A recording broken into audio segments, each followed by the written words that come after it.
is my recipe redemption, the pasta I was going to make, which is a sweet pea carbonara. Here we go. All right. So step one for this carbonara is the pasta. And I love like tagliatelle, fettuccine, but we've got some boiling water here. And these are kind of like fresh, kind of dried, but you can use dried pasta. It's totally cool. These will take about 6 minutes. You just kind of drop these little nests in here. Nice big pinch of salt. A little more. I studied in Italy. Okay, all right. No, it's hard to oversalt pasta. You really want it to get salty because it just kind of like sucks it up and really flavors the sauce. Now, speaking of the sauce, this sauce, oh my gosh. Anyone ever had a carbonara before? My knees buckle just saying carbonara. It starts off, we have some pancetta, which is kind of Italian bacon vibes. It's from the jowl of the pig. It's got some pepper, some oregano, things like that, but it's kind of more gamey, a little bit more rich than bacon. You can totally use bacon, but we just kind of rendered that out like this in a pan until it's nice and crispy. Yeah, you could just lick that. Yeah, that's a little hot to lick, but yeah. That'd be a bad accident to make.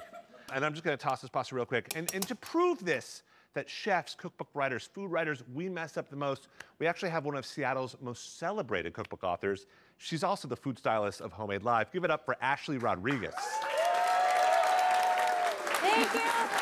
Ashley, you have your third cookbook baby on the way. Yes, I do. When is it due? Next spring, March 2024. What's the name? It's called Rooted Kitchen. I love it, and it's all about kind of connecting food to earth? Yeah, how to deepen your relationship with the earth using food. It's seasonal, there's foraging, all sorts of fun things like that. I love it. So, I mean, you're a cookbook author. We turn to cookbooks for our recipes. What's your kind of take on messing up in the kitchen? Oh, it never happens. Never happens. I don't know what you're talking about. And cut. Yeah. It happens all the time. Yeah. The way I see mistakes, they're like flop-portunities. They're not flops, it's opportunities for getting creative, right? I smell a new cookbook. That's right, that's right. No, it's a way of, say, okay, this happened, it's not what I was expecting. Yeah. How can I use this to work for me? I love Sometimes you just have to completely scrap it, and that happens too. Yeah, totally. Oh, Ashley, thank you. I totally agree. Thanks for having me. Totally agree. All right. So pancetta is kind of rendered, pasta is cooking. I got a couple of eggs. This is the easiest little sauce. We're gonna crack this in the bowl, right? And then you just kind of grab a whisk. It's almost like making a frittata or an omelet or something like that. You just kind of start breaking this up. And then into this mixture, we're gonna add garlic. Now, when you add garlic to any recipe, if it's raw and you're not gonna cook it, it's gonna be spicy. If you cook garlic, it's gonna be sweet. So this was gonna be a little bit spicy. And then speaking of spice, one of my favorite, has anyone ever heard of Aleppo chili? You can find this now. It's like a rosy sweet spice, so I'm gonna go with a pinch of that. This is what I was gonna make him. He doesn't even know what he was gonna miss. Unbelievable. And then a little bit of Parmesan. Yeah, keep it cold. No. Okay, fine. So you just kind of mixing that parm into the eggs, and it looks like a disaster. This looks like a very happy mistake, all right, but this is the base to just something creamy and velvety and delicious. So at this point, the pasta is maybe like a minute out, and this is where you should grab those sweet peas. I will not drop them. Put them in the pan with the pancetta.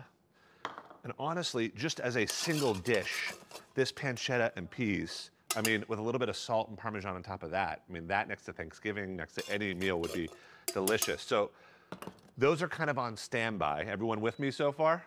Now I love it. Now it's gonna get a little bit cray-cray. Ready? You go in for the pasta, beautiful. And so this steam, this hot pasta, cooks the egg. So this is what makes the egg, but you kind of want to work it really fast. And the faster you work it, the more that egg won't scramble. It will turn into a really nice sauce. So you can see it's just becoming really creamy, delicious, not scrambling at all. And then you just go in with about half that pea mixture. And you get that going. I know.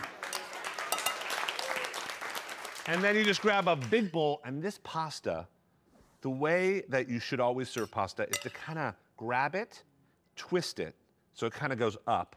And that way it kind of goes at whoever's eating it, and it really just plates a little bit better. So you do that, and you just kind of scrape all those goodies. Look at that.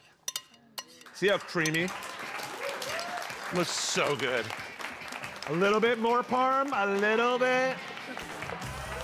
Fresh mint, because mint and peas are best friends. We just kind of tear that over the top. And then I grab a fork, I stab it in there, and I say, I would have gotten that job, chef. That's all I gotta say. All right, I'm sliding this over to you. Yeah.